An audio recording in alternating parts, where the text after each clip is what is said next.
La Bible est remplie de personnages dont on connaît les parents, la ville natale, l'histoire.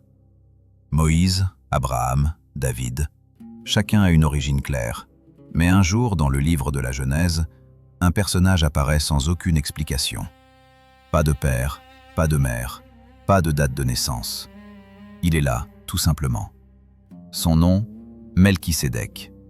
Ce qui rend Melchisédek si étrange, c'est la façon dont il est introduit. En quelques versets seulement, la Genèse le présente comme roi d'une ville appelée Salem et prêtre du Dieu Très-Haut. Deux fonctions en même temps, roi et prêtre. Dans le monde biblique, ce double rôle est presque interdit, et pourtant, personne ne semble surpris. Les théologiens chrétiens et les témoins de Jéhovah lisent les mêmes versets, mais ils n'arrivent pas aux mêmes conclusions. Pour les uns, Melchisédek est une préfiguration prophétique du Christ. Pour les autres, c'est simplement un homme juste qui adorait le vrai Dieu avant l'alliance avec Israël. Un même texte, deux lectures radicalement opposées.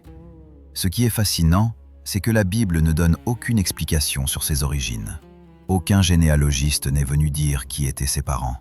Et dans une culture où la généalogie était sacrée, où chaque prophète, chaque roi, chaque prêtre devait prouver sa lignée, cette absence totale n'est pas un oubli, c'est un signal.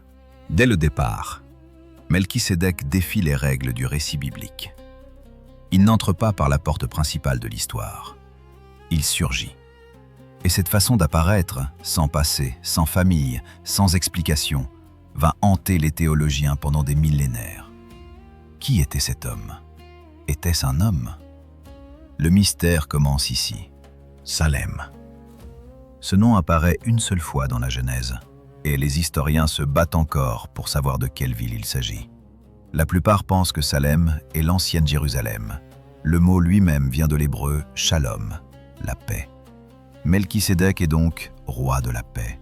Et cette coïncidence avec Jérusalem, la future ville sainte, n'est pas passée inaperçue. Mais Melchisédek n'est pas seulement roi, il est aussi prêtre du Dieu Très-Haut. En hébreu, El Elyon. Ce titre est important. El Elyon n'est pas le nom d'un dieu local ou d'une idole. C'est une désignation du Dieu universel, créateur du ciel et de la terre. Melchisédek n'adorait pas une divinité parmi d'autres. Il adorait le même Dieu qu'Abraham. Ce double titre, roi et prêtre, était quelque chose d'extraordinaire dans le monde antique. En Israël, les deux fonctions étaient strictement séparées. Les rois venaient de la tribu de Juda, les prêtres venaient de la tribu de Lévi. Mélangés. Les deux étaient une transgression grave. Le roi Saül l'avait fait une fois, et il avait été puni par Dieu. Et pourtant, Melchisédek cumule les deux, et personne ne le conteste.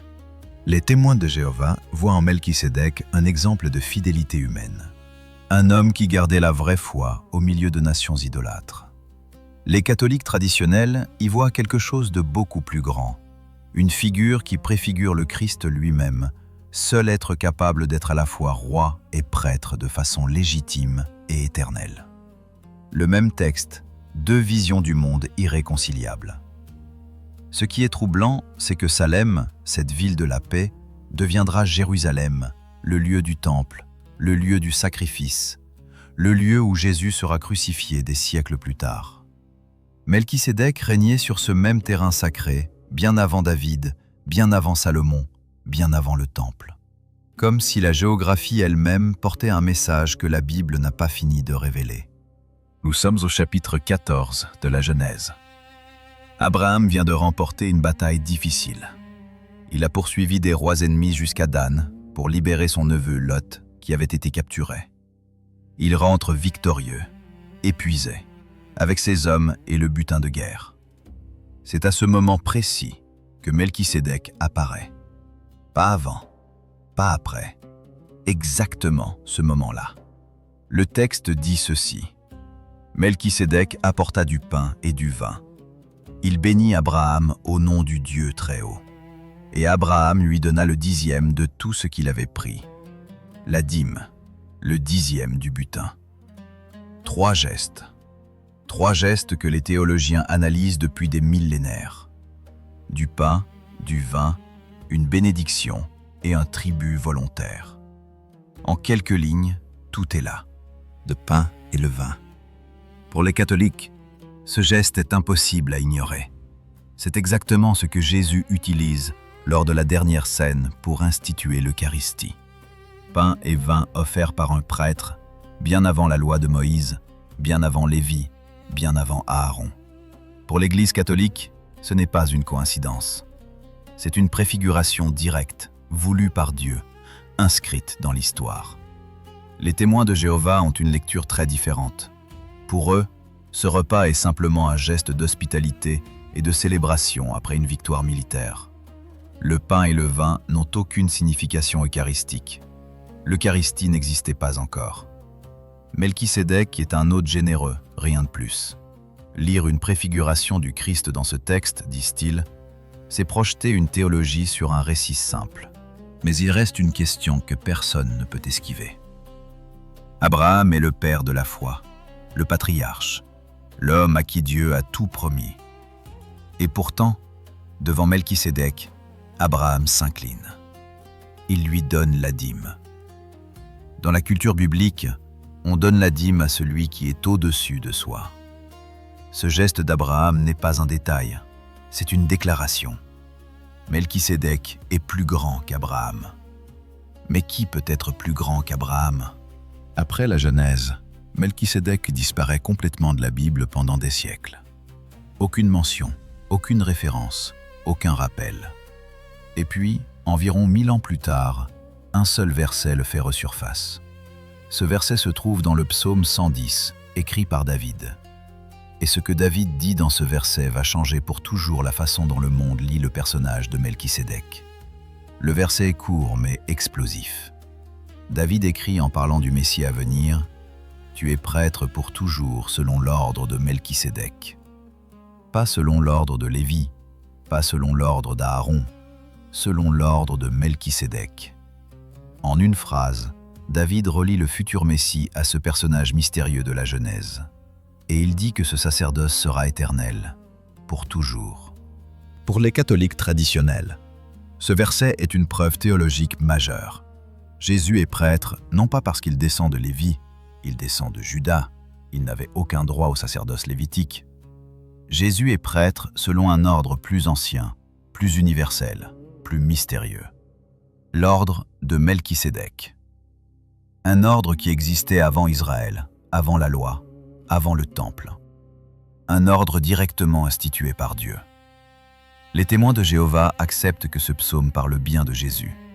Mais leur interprétation s'arrête là.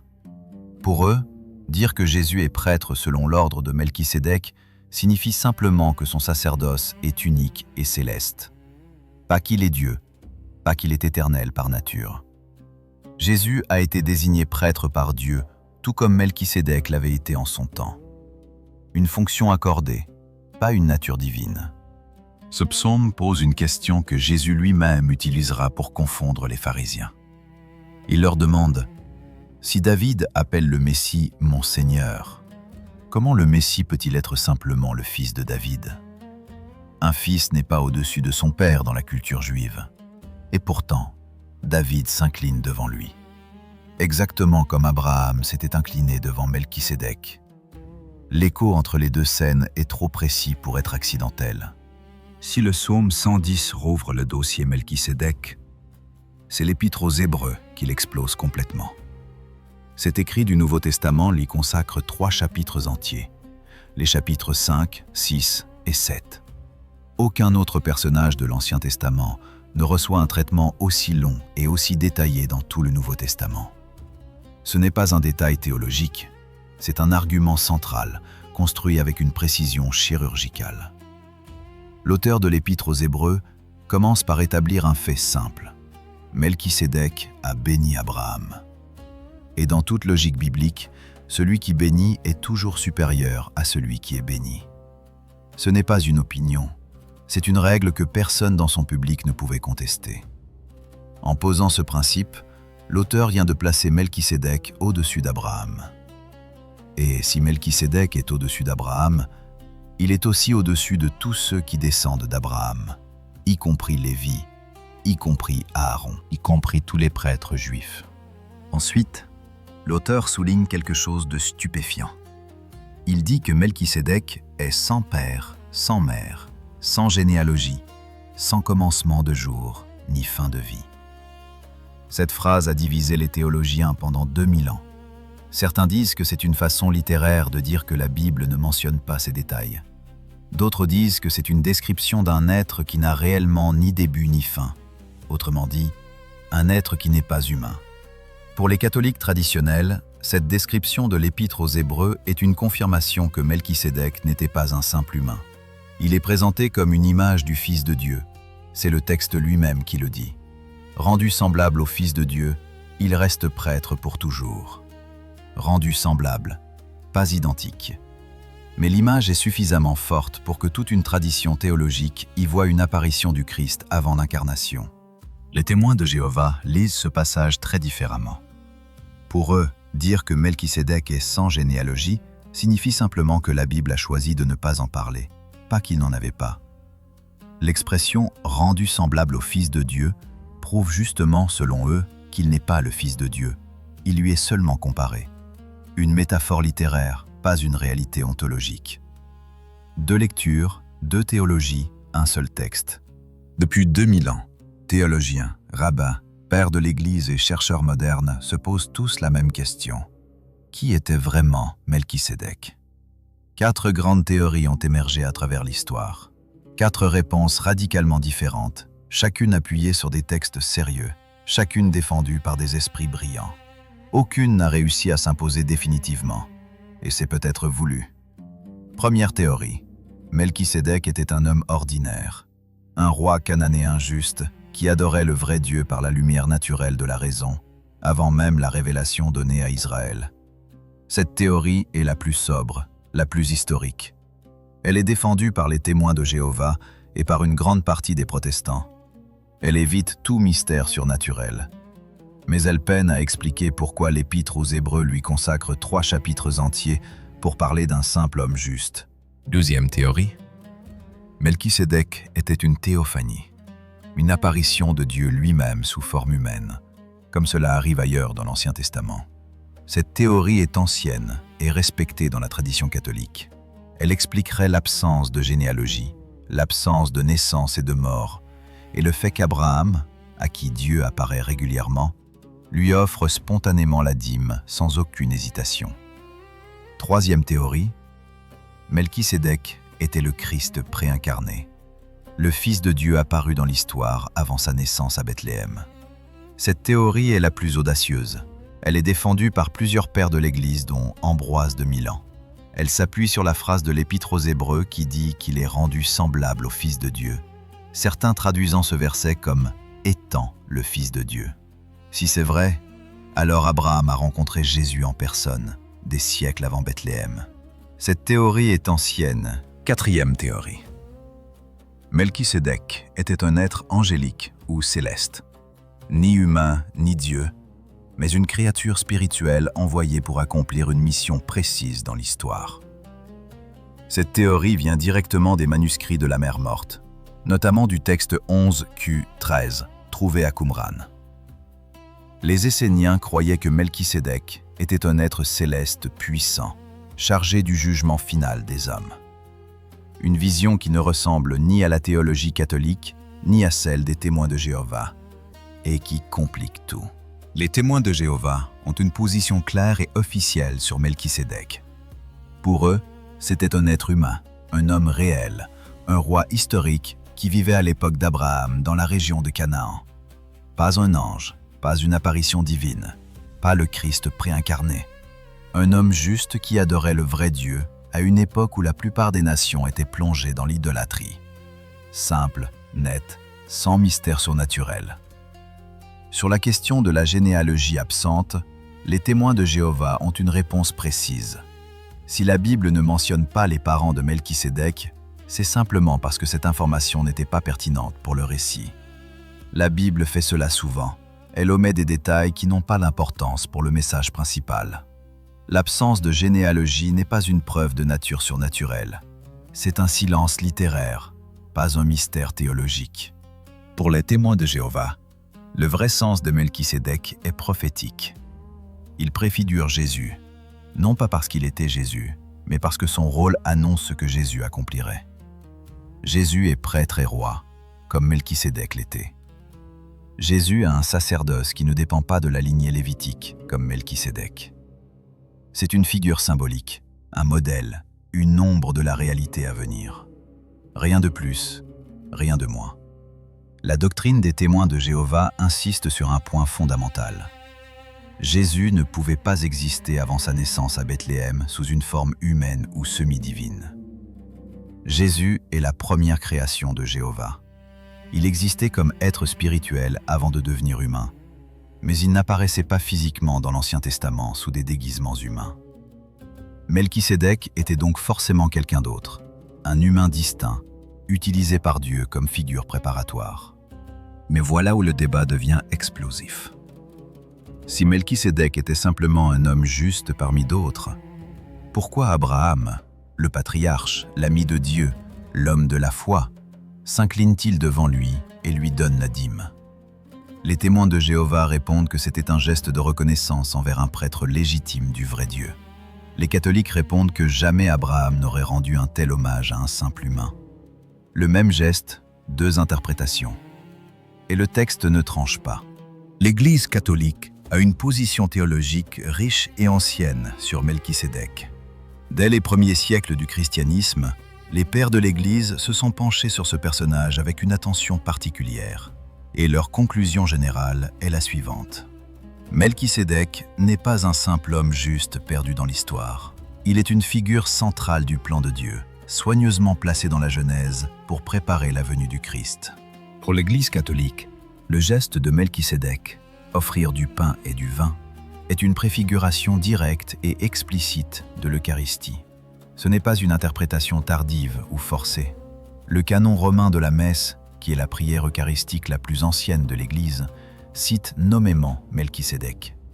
Le prêtre demande à Dieu d'accepter l'offrande du pain et du vin comme il a accepté le sacrifice de notre patriarche Abraham et l'offrande du grand prêtre Melchisédek. Il est dans la messe depuis toujours. Sur la question de son identité, la tradition catholique est plus nuancée qu'on ne le croit souvent. L'Église n'a jamais défini dogmatiquement qui était Melchisédek. Certains pères, comme Ambroise de Milan, pensaient qu'il était le Christ lui-même apparu avant l'incarnation. D'autres, comme Jérôme et Augustin, pensaient qu'il était un homme réel, mais exceptionnellement choisi par Dieu. Ce débat interne à l'Église a duré des siècles, et il n'a jamais été officiellement tranché. Ce que le catholicisme affirme avec certitude, c'est le sacerdoce de Jésus selon l'ordre de Melchisédek. C'est un dogme, pas une opinion. Jésus est prêtre éternellement, non pas selon la loi de Moïse qui était temporaire, mais selon un ordre plus ancien, plus universel, qui transcende Israël et s'adresse à toute l'humanité. Et chaque prêtre catholique ordonné aujourd'hui est configuré au Christ grand prêtre selon cet ordre.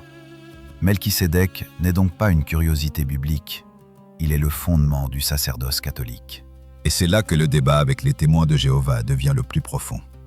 Pour les catholiques, le sacerdoce de Melchisédek prouve que Dieu avait prévu dès le départ un système sacrificiel et sacerdotal qui dépasserait Israël.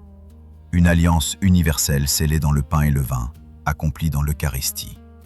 Pour les témoins de Jéhovah, il n'y a pas de sacerdoce humain dans le christianisme.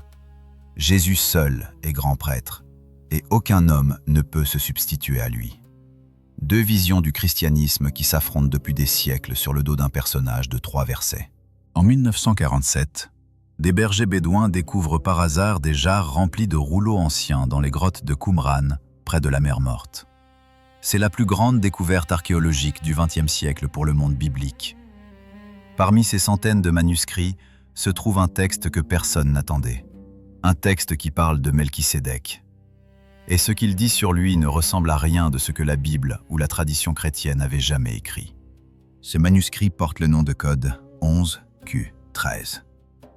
Il date d'environ 100 avant Jésus-Christ.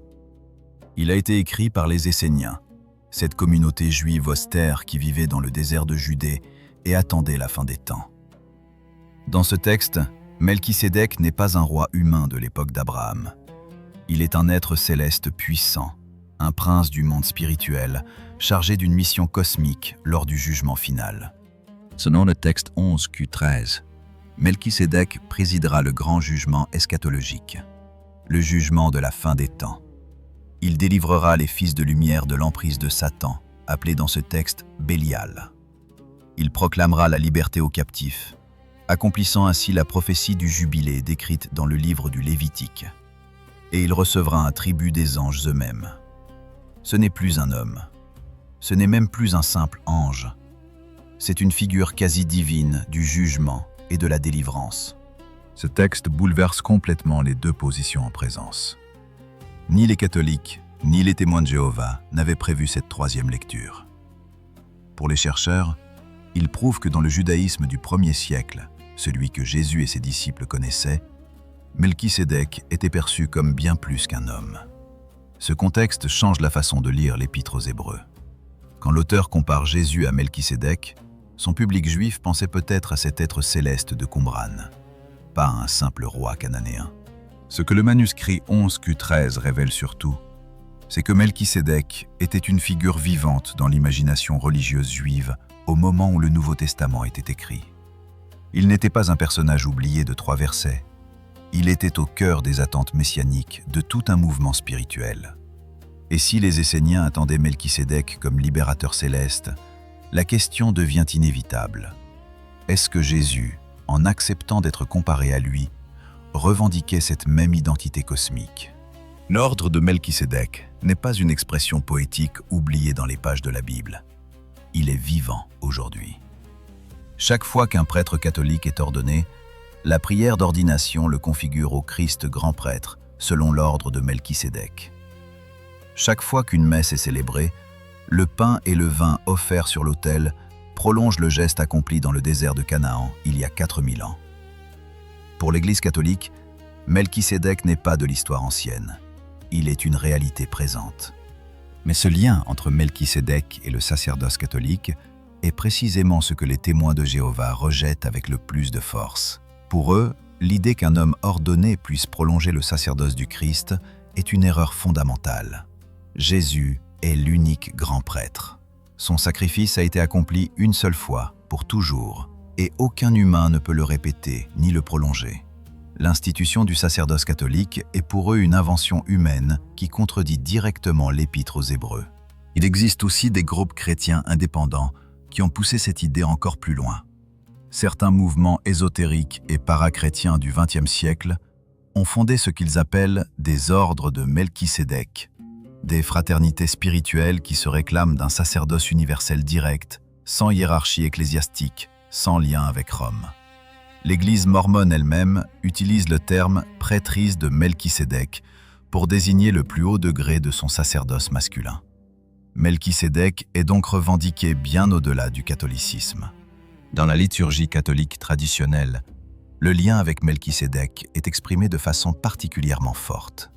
Le rite tridentin, la messe en latin d'avant le Concile Vatican II, comporte une prière explicite qui demande à Dieu d'accepter l'offrande comme il a accepté celle de Melchisédek.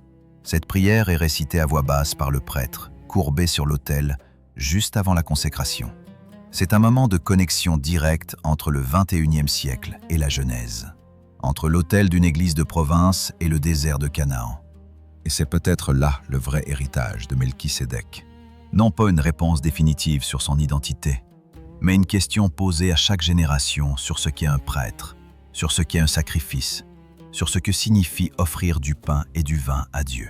Une question que les catholiques et les témoins de Jéhovah continuent de se poser aujourd'hui, avec des réponses opposées, en lisant les mêmes 3 versets d'un homme sans père, sans mère et sans fin de jour. La Bible est un livre qui aime les généalogies. Adam engendra Seth. Seth engendra Énos. Énos engendra Kénan. Des chapitres entiers ne sont que des listes de pères et de fils, de naissance et de mort. C'est la colonne vertébrale de toute la narration biblique. Chaque personnage important est ancré dans une lignée, dans un temps, dans un lieu. Et puis il y a Melchisédek. Aucun père, aucune mère, aucune naissance, aucune mort. Dans un livre obsédé par les origines, ce silence est assourdissant. Certains chercheurs ont essayé de retrouver Melchisédek dans d'autres sources historiques de l'époque. Des textes cunéiformes, des archives égyptiennes, des inscriptions cananéennes. Rien. Pas une trace. Pas un roi de Salem mentionné dans aucun document extérieur à la Bible. Pour les sceptiques, cela prouve qu'il s'agit d'un personnage fictif ou mythologique. Pour les croyants, cela renforce le mystère. Un être qui ne laisse aucune trace humaine parce qu'il n'en était peut-être pas un. La question de la mort de Melchisédek est peut-être la plus troublante de toutes. Chaque personnage important de la Genèse a une mort enregistrée. Abraham mourut à 175 ans. Sarah mourut à 127 ans. Même Enoch, qui fut enlevé par Dieu sans mourir normalement, a une mention explicite de sa disparition. Melchisédek disparaît simplement du texte après la rencontre avec Abraham. Pas de mort, pas de disparition, pas de tombeau, comme si le récit refusait délibérément de le faire mourir. Il y a aussi la question du lieu. Salem, sa ville, n'est jamais décrite. Pas de murailles, pas de palais, pas de temple mentionné. On ne sait pas si Abraham y est entré ou si la rencontre s'est faite aux portes. On ne sait pas combien de temps elle a duré. On ne sait pas si Melchisédek et Abraham se sont revus. La scène dure 3 versets et s'évapore. Comme un rêve que le texte biblique aurait inséré dans un récit de guerre pour une raison que personne n'a complètement élucidée. Et finalement, la question qui résume toutes les autres. Si Melchisédek était un simple homme historique, pourquoi la Bible a-t-elle pris soin d'effacer toute trace de son humanité? Si c'était un être surnaturel, pourquoi la Bible ne le dit-elle pas clairement? Ce silence n'est pas un oubli. Dans un texte aussi précis, aussi intentionnel que la Bible, chaque absence est un choix. Et ce choix, taire l'origine et la fin de Melchisédek, est peut-être le message lui-même. Certaines vérités ne se disent pas.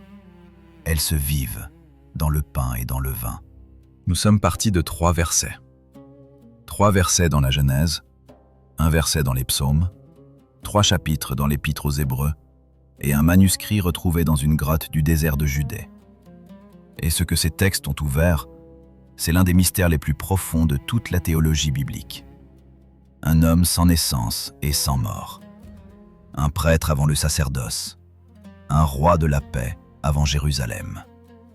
Melchisédek défie toutes les catégories que nous utilisons pour lire la Bible. Ce que ce mystère révèle avant tout, c'est que la Bible n'est pas un livre qui donne toutes les réponses. Elle pose des questions, elle ouvre des portes et ne les referme pas toujours. Melchisédek est une de ces portes ouvertes, volontairement, délibérément. Et chaque tradition qui a essayé de la refermer, en disant qu'il était simplement un homme, ou clairement le Christ, ou un ange de Qumran, a dû forcer le texte pour y arriver. Le texte lui-même résiste à toute conclusion définitive.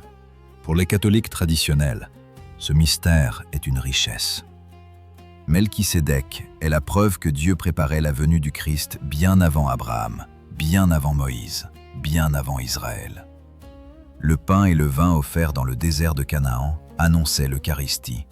Le sacerdoce sans généalogie annonçait un prêtre éternel. Et cette profondeur du plan divin, lisible à travers les siècles, est pour eux une confirmation de la vérité de leur foi. Melchisédek est une signature de Dieu dans l'histoire. Pour les témoins de Jéhovah, ce mystère a une leçon différente. Melchisédek montre que Dieu a toujours eu des serviteurs fidèles en dehors des structures religieuses officielles.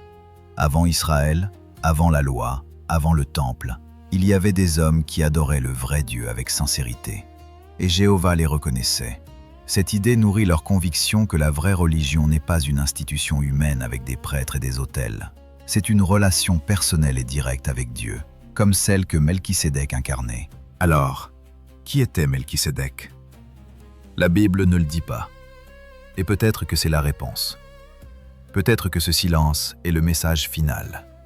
Une invitation à reconnaître que certaines réalités divines dépassent nos catégories humaines, nos débats théologiques, nos certitudes confessionnelles. Melchisédek reste à la frontière de tout ce que nous croyons savoir sur Dieu, sur le sacerdoce, sur le Christ. Et cette frontière, il ne la franchit jamais complètement dans aucune direction. Il reste là, dans 3 versets, avec son pain et son vin, et sa paix, pour toujours.